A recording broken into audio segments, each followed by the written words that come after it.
तो दोस्तों आप सभी का स्वागत है रेलवे एनटीपीसी की क्लास में। इसमें हम तमाम प्रकार के न्यूमेरिकल्स देखेंगे जो कि पिछले वर्षों में आए हुए क्वेश्चंस हैं।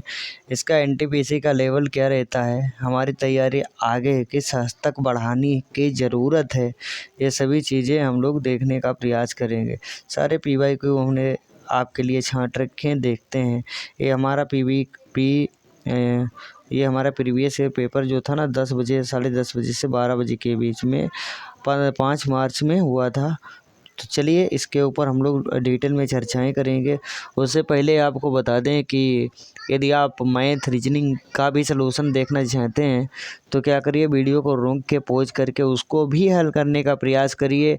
और आपको ये ज़रूर देख के तय करना है कि आप कितने क्वेश्चन सही कर पाते हैं, कितने क्वेश्चन गलत करते हैं, और किस सब्जेक्ट से, किस बुक से, कहाँ से, किस टॉपिक से कितने क्वेश्चंस आ रहे हैं, उसके ऊपर ज़्यादा आपको मजबूती से काम करना है।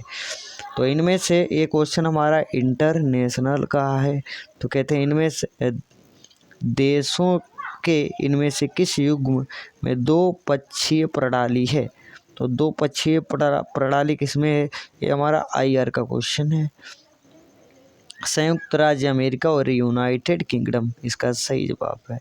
डी ऑप्शन में दे रखा है, ठीक है। और बच्चे ने भी आंसर इसमें जो लगाया था वो बिल्कुल सही लगाया था आंसर्ड। तो चलिए अगला देखते हैं। केंद्र सरकार की आयुष्मान भारत योजना किससे संबंधित है। तो केंद्र सरकार ने जो आयुष्मान भारत योजना चलाई है तो ये स्वास्थ्य से संबंधित है। इसमें 5 लाख तक का कवरेज मिलता है, ठीक है। हमारी जानकारी जैसी है उसी जानकारी के हिसाब से। तो ये क्वेश्चन हमारा करेंट अफेयर का क्वेश्चन है, हालांकि अब नहीं आएगा, तो इसको इच्छा हो तो पढ़ लीजिए, नहीं तो छोड़ दीजिए, ठीक है। कौन सा, ये हमारा जीव विज्ञान का क्वेश्चन है। तो कौन सा विटामिन हमारी आँख और त्वचा को स्वस्थ रखता है। तो आँख की बात आती है तो विटामिन ए को स्वस्थ रखता है, ठीक है।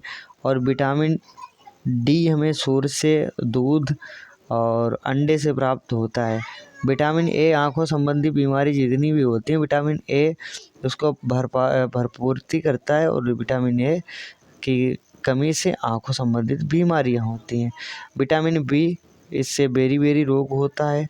चलिए देखते हैं मुंडक उपनिषद किससे संबंधित है।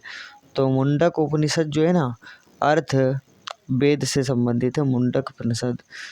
और ऋग्वेद जो है ना, सभी वेदों से सबसे पुराना वेद ऋग्वेद बताया जाता है। ये हमारा अनुपात समान अनुपात का क्वेश्चन है। तो इसका मतलब जो है ना दोस्तों कि आपको अनुपात चैप्टर को खूब अच्छे से पढ़ के जाना है। ये हमारा कौन सा है, करंट अफेयर का क्वेश्चन है, तो इसको कट करते हैं। चलिए देखते हैं अगला क्वेश्चन क्या कहता है। ये भी हमारा अनुपात समानुपात का क्वेश्चन है। और इसी के साथ साथ हम लोग चलते हैं, देखते हैं अगला क्वेश्चन क्या कहता है। तो प्रोग्रामेबल रीड ओनली मेमोरी का संक्षिप्त रूप क्या है। तो फ्रॉम है, क्या है फ्रॉम, PROM। तो प्रोग्रामेबल रीड ओनली मेमोरी, जो ऊपर फुल फॉर्म दे रखे उसी को यहाँ पे अप्लाई कर देना है। तो इस क्वेश्चन में कुछ भी नहीं था, ऊपर देख के भी आप नकल मार सकते थे यदि आपको लगाने की खूब अच्छे से प्रैक्टिस है। तो अलाउद्दीन खिलजी के शासनकाल में राज्य द्वारा निम्नलिखित में से किस प्रकार का कर नहीं लगाया गया था। तो अलाउद्दीन खिलजी ने कौन सा कर नहीं लगाया था। कृषि के ऊपर भी टैक्स लगाया था, आवास पर, मवेशियों पर, सभी के ऊपर। लेकिन लघु उद्योगों पर, छोटे छोटे जो उद्योग होते हैं, उद्योग धंधे होते हैं, उनके ऊपर अलाउद्दीन खिलजी ने टैक्स नहीं लगाया था। ये आपको लुसेंट में भी क्वेश्चन मिल जाएगा, ठीक है। और अलाउद्दीन खिलजी तो थे ना, चित्तौड़गढ़ की रानी पद्मिनी के साथ में इनकी बहुत अच्छी प्रेम कहानी है। यदि आप देखना चाहते तो NCERT को फॉलो कर सकते हैं। तो IAEA का मुख्य कार्य क्या होता है। तो IAEA का मुख्य कार्य होता है, यह विश्व भर में नाभिकीय ऊर्जा के शांतिपूर्ण उपयोग को बढ़ावा देता है। चलिए देखते हैं।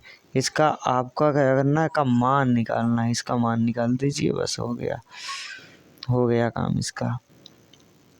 अगला क्वेश्चन कहता है सरकार की वह प्रणाली जिसमें सत्ता को एक केंद्रीय प्राधिकरण और देश की विभिन्न संवैधानिक इकाइयों के बीच विभाजित किया जाता है क्या कहलाती है? तो संघवाद कहा जाता है। बी ऑप्शन में दे रखा है। स्वतंत्रता मेरा जन्मसिद्ध अधिकार है और मैं इसे लेकर रहूंगा, नारा किसने दिया था? तो बाल गंगाधर तिलक ने ऐसा नारा दिया था। तो चलिए देखते हैं अगला क्वेश्चन क्या कहता है, जो कि आपके स्क्रीन के ऊपर आ चुका है। चुनाव के समय राजनीतिक पार्टियों और उम्मीदवारों द्वारा नियमों और दिशा निर्देशों के एक सेट का पालन किया जाता है जिसे आचार संहिता कहते हैं, कोड ऑफ कंडक्ट। आचार संहिता लग जाती है तो इसमें कोई प्रचार प्रसार आचार संहिता में नहीं कर सकता और जितने भी ना गैर कानूनी कार्य होते हैं वो बंद हो जाते हैं। तो चलिए देखते हैं अगला क्वेश्चन क्या कहता है। निम्नलिखित में से कौन सा स्थल बौद्धों के तीर्थ स्थलों में से नहीं है? तो ग्वालियर नहीं है, वहाँ के बोध गया, सारनाथ, कुशीनगर, ये सभी का संबंध ना बौद्ध से है, लेकिन कुशीनगर का संबंध नहीं है भाई। बाल लाल पाल नामक नाम से प्रसिद्ध स्वतंत्रता सेनानी कौन कौन से थे? तो किन राज्यों के थे? तो लाल जो थे ना पंजाब का लाल था, और वाल महाराष्ट्र का, और पाल बंगाल का। तो बाल लाल पाल। चलिए भैया देखते हैं अगला क्वेश्चन। साधारण पदार्थों से स्वयं भोजन बनाने वाले जीवों को स्वपोषी कहा जाता है। क्या कहा जाता है? साधारण पदार्थों से स्वयं भोजन जो बनाते हैं उनको स्वपोषी कहा जाता है। परपोषी क्या होते हैं?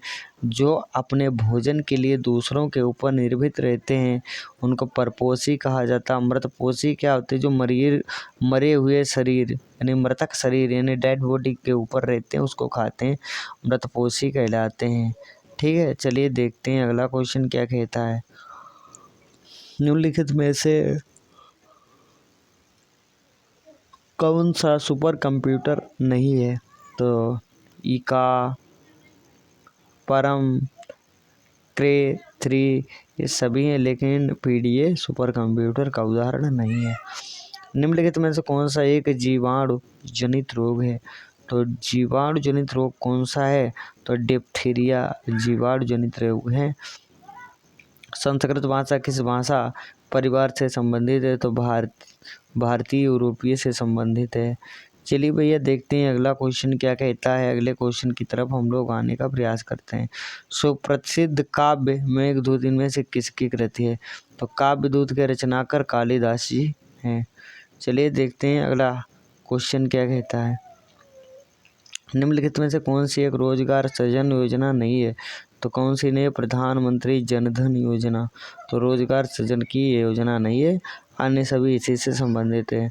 स्वर्ण जयंती ग्राम स्वराज योजना, स्वराजगार योजना, स्वर्ण जयंती शहरी रोजगार योजना, प्रधानमंत्री रोजगार योजना, लेकिन जनधन योजना इसका उदाहरण नहीं है। दंत क्षय का क्या अर्थ है? तो दंत क्षय का दांतों का सड़ना, ये विटामिन सी की कमी से होने वाले रोग हैं। ठीक है, चलिए देखते हैं अगला क्वेश्चन। उन पुनर्वर्ती परावर्तन को क्या कहा जाता है जिसके कारण ध्वनि की निरंतरता का अभाव होता है? तो प्रतिध्वनि कहा जाता है। ठीक है, ये ऑप्शन सही जवाब है। तो देखते हैं अगला क्वेश्चन आपकी स्क्रीन के ऊपर। मैत्री और दक्षिण गंगोत्री नामक अनुसंधान केंद्र कहाँ है? तो मैत्री दक्षिण गंगोत्री कहाँ है? अंटार्कटिका में। ठीक है, तो आपका क्वेश्चन का नंबर ये सही हो गया। चलिए देखते हैं अगला क्वेश्चन आपकी स्क्रीन के ऊपर 2018 का क्वेश्चन है, तो इसको नहीं पढ़ेंगे, ये नहीं आएगा।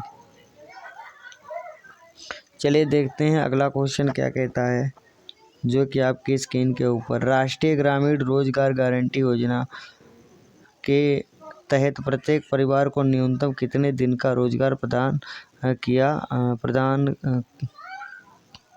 करने का प्रावधान है तो 100 दिन, तो 1 वर्ष में 100 दिन काम लगेगा, तो टोटल दिन होते 365। 365 में से 100 दिन आपको काम मिलेगा, ठीक है। और उसी के साथ साथ 265 दिन आप चाहे जहाँ घूमिए टहलिए या भूखे रहिए। तो घेंघा का विकार किसकी कमी के कारण होता है? तो घेंघा का विकार जो होता है ना, आयोडीन की कमी से होता है। आयोडीन आप नमक वगैरह कम यूज करते हो तो घेंघा नामक बीमारी हो जाती है। एक कंपनी नियमित सेवाएं ज़्यादातर अन्य देशों में से मौजूद शहरी स्रोतों से प्रदान करती हैं, जो कि पहले आंतरिक रूप में या देश के भीतर मौजूद स्रोतों से प्रदान की जाती हैं। इस व्यवहारिक प्रक्रिया को क्या कहा जाता है? तो आउटसोर्सिंग कहा जाता है। आउटसोर्सिंग जो कि बाहर से आते हैं ना, आउटसोर्सिंग कहा जाता है। डी ऑप्शन सही है। चलिए देखते हैं अगला क्वेश्चन क्या कहता है।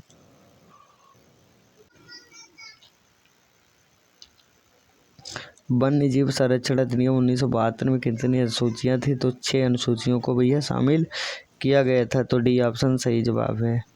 तो आज की क्लास आपको कैसी लगी हमें कमेंट करके ज़रूर बताइएगा। अच्छी लगी तो लाइक शेयर सब्सक्राइब करें। थैंक यू, मिलते हैं कल की क्लास में, तब तक के लिए बाय, टेक केयर।